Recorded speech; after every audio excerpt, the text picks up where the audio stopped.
Hello, Malcolm here. Today, let's talk about harvest, new harvest songs. Thanks for joining me today. It's the Sunday sample for Corporate Worship Matters, and this is number 101. And we're going to talk about new harvest songs today. Do you have a harvest service in the autumn?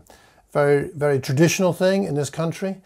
I used to do that when I was a child growing up. We'd take produce into our church service, sometimes at the school as well.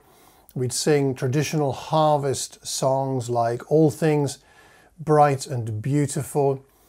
We plough the fields and scatter, and a few like that. Perhaps you did as well. But what about now in your congregation? Do you have an autumn harvest event? If not, would you consider it?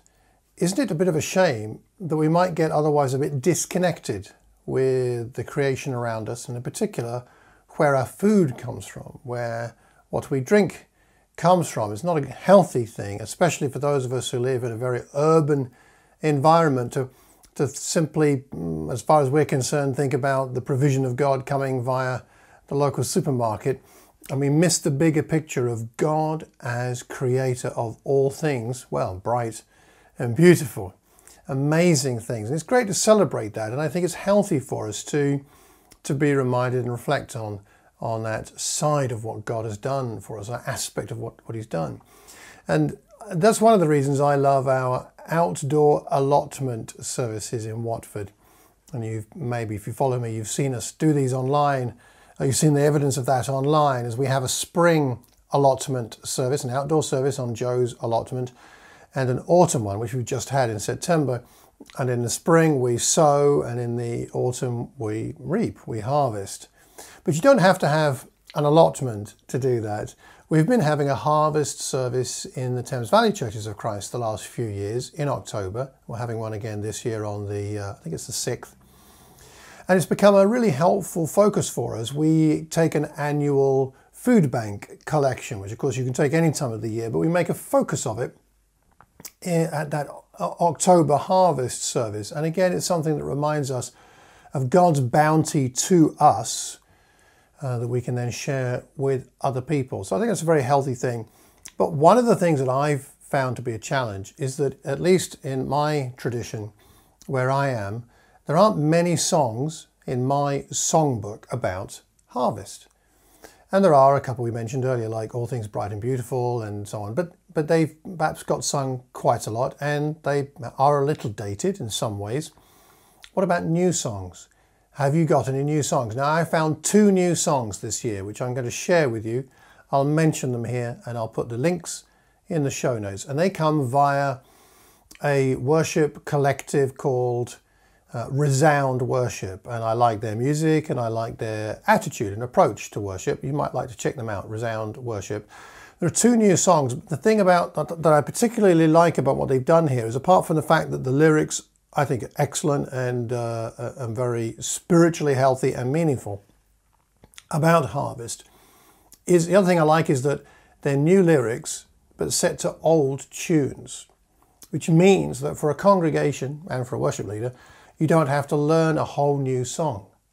And this might be a good way to introduce new harvest songs to your congregation. So the 2 songs are God, the Maker of the Harvest, and We See the Fruitful Harvest. So God, the Maker of the Heavens, and We See the Fruitful Harvest. And one of those is set to the tune of What a Friend We Have in Jesus. What a friend we have in Jesus. And the other one is set to the tune of Stand Up for Jesus.